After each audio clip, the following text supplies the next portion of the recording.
Halo teman-teman, Assalamualaikum warahmatullahi wabarakatuh. Saya Ira Sahati dari Program Studi Pendidikan Guru Sekolah Dasar Universitas Buana Perjuangan Karawang. Di sini, saya akan membahas materi mengenai klasifikasi dan karakteristik media pembelajaran.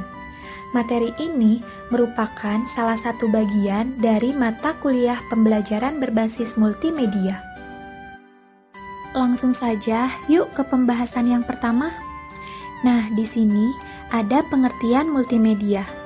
Menurut Robin dan Linda tahun 2001, bahwa multimedia merupakan kombinasi teks, audio, video, grafik, dan animasi yang digunakan sebagai alat untuk menciptakan presentasi yang dinamis dan interaktif. Pembahasan selanjutnya yaitu tentang fungsi multimedia dalam pembelajaran. Yang pertama, sebagai elemen pembelajaran. Fungsi tersebut biasa disebut sebagai presentasi pembelajaran. Yang kedua, sebagai bahan ajar.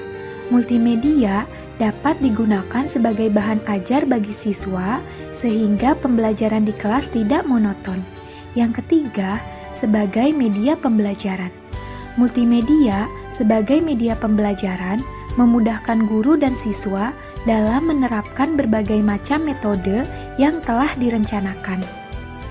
Setelah mengetahui fungsinya, lalu bagaimana penggunaan multimedia dalam pembelajaran? Nah, teknologi multimedia juga dapat digunakan dalam mengembangkan Computer Aided Learning atau CAL, yang merupakan perangkat lunak pendidikan yang diakses melalui komputer dan merupakan bentuk pembelajaran yang menempatkan komputer sebagai dosen.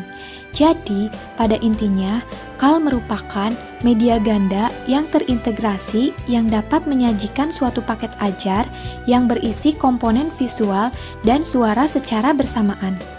Nah, penggunaan dalam bentuk teks efektif untuk menyampaikan informasi verbal, merangsang daya pikir kognitif, memperjelas media lainnya. Penggunaan dalam bentuk audio efektif untuk memancing perhatian, menumbuhkan daya imajinasi, dan menambah atau membentuk suasana menjadi hidup. Penggunaan dalam bentuk grafis efektif untuk mengkonkretkan sesuatu yang abstrak dan menghilangkan verbalisme pada anak. Penggunaan dalam bentuk video efektif untuk memperlihatkan peristiwa masa lalu sesuai kejadian yang sebenarnya. Penggunaan dalam bentuk animasi efektif untuk menjelaskan suatu proses yang sulit dilihat oleh mata. Selanjutnya, kelebihan dari teknologi multimedia. Yang pertama, sistem pembelajaran lebih inovatif dan interaktif. Yang kedua, pendidik akan selalu dituntut untuk kreatif, inovatif dalam mencari terobosan pembelajaran. Yang ketiga, mampu menggabungkan antara teks, gambar, audio, musik, animasi gambar, atau video dalam satu kesatuan. Yang keempat, menambah motivasi peserta didik. Yang kelima, mampu memvisualisasikan materi yang sulit untuk diterangkan. Yang keenam, melatih peserta didik lebih mandiri.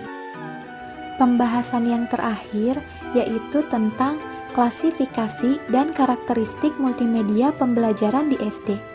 Yang pertama, ada media visual.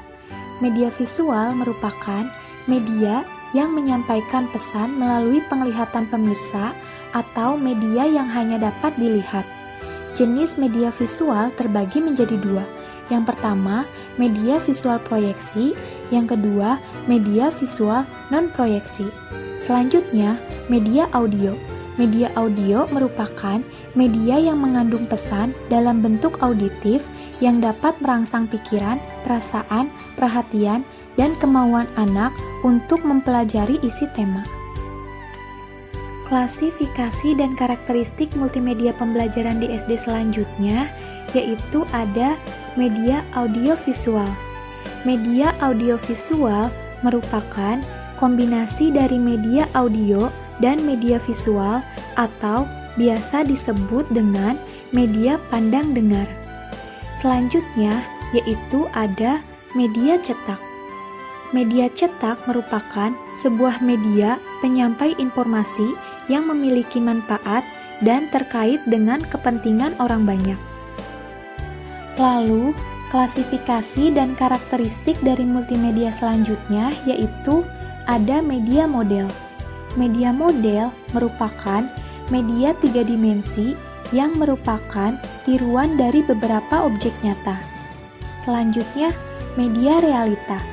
Media realita merupakan alat bantu visual dalam pembelajaran yang berfungsi memberikan pengalaman langsung kepada anak.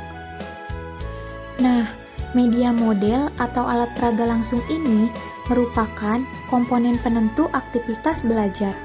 Alat peraga langsung merupakan bagian dari pemenuhan kebutuhan belajar sesuai dengan tipe siswa dalam belajar. Selanjutnya yaitu ada komputer.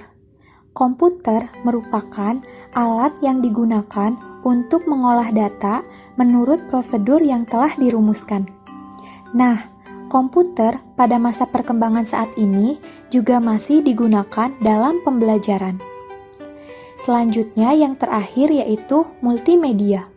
Multimedia merupakan alat yang menciptakan presentasi dinamis dan interaktif yang dikombinasikan dengan teks, grafik, animasi, audio, dan gambar video.